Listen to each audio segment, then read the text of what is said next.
Hi guys, Spart765. Today I'm doing a video review on a gun I picked up from a buddy for 200 bucks. Very, very slightly used.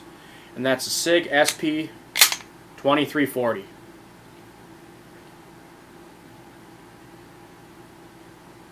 Now, those of you who are familiar with this series of handguns, it was SIG's first major venture into the polymer frame series.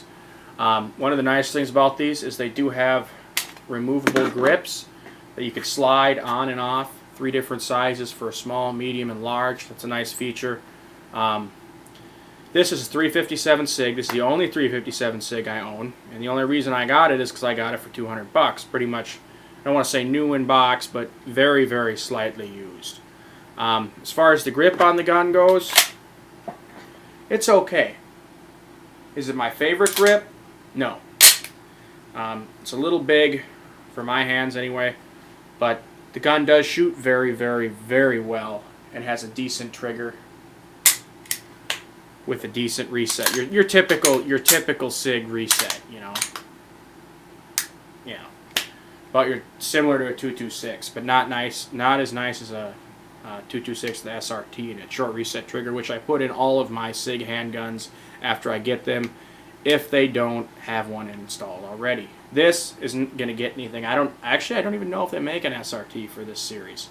But yeah, it shoots decently well. One of the downsides to this was my buddy sold it to me. He bought it, and it was the 10-round stay compliant magazines, the California mags I like to call them. So the magazines are, I think, like 45 bucks a piece or something like that. I got 2 magazines with it. This isn't going to be a carry gun. It's not going to be an SHTF gun. It's just a safe gun, something to go shoot every once in a while. So I may buy the 12-round magazine for it, one of them. But what I did with these is I just went and modded them.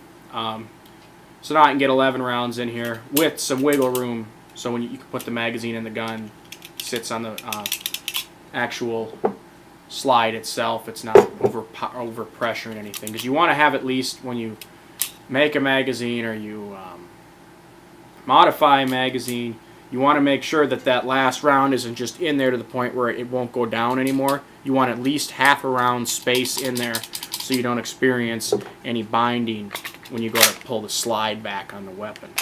Same thing for rifles, you know. But anyway, so these are 11 rounds, 1 less round than standard capacity. Big whoop. Like I said, not going to carry this thing. Just going to be a range toy. Seeing this 357 SIG is a little expensive. I'll probably only buy about 1,500 rounds of it and just sit on that for the next 10 years. But yeah,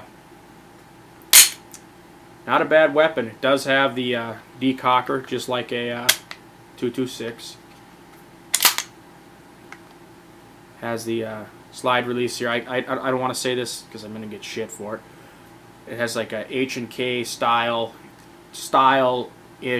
slide release where it's got the big long release bar that goes all the way through, which also acts as a takedown pin. That's probably why they did it that way. It's one reason these guns were a little bit more affordable, is several parts were utilized for multiple functions instead of having individual parts perform only individual functions. And I realize firearms or anything else, there's parts that perform multiple functions and parts specifically perform single functions. But this weapon, one of the reasons it's more affordable is there are more parts that perform multiple functions rather than a single function, therefore needing 1 less part, therefore the gun's cheaper. Okay. Sorry, that went way too into it. Anyway, the sights, I do like the sights. It's like a Beretta M9. You got 2 white points, gives you real good quick acquisition sights. I love those sights. They're quick acquisition sights. I should have just said that right away. I hate 3-dot sights. They're crap. They make you force your eyes to focus in the rear. Those of you who shoot or have shot competitively or just have any basic knowledge of how to shoot a damn gun, you know, you focus in the front sight, not the target, not the rear sight. Focus in the front sight. That's how you shoot accurately.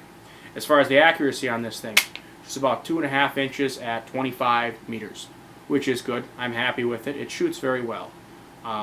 Just not comfort-wise for me for a carry gun. It's just a little bulky. If you got bigger hands, probably shoot better for you. Anyway, comments, questions, send me a message, Spark 7.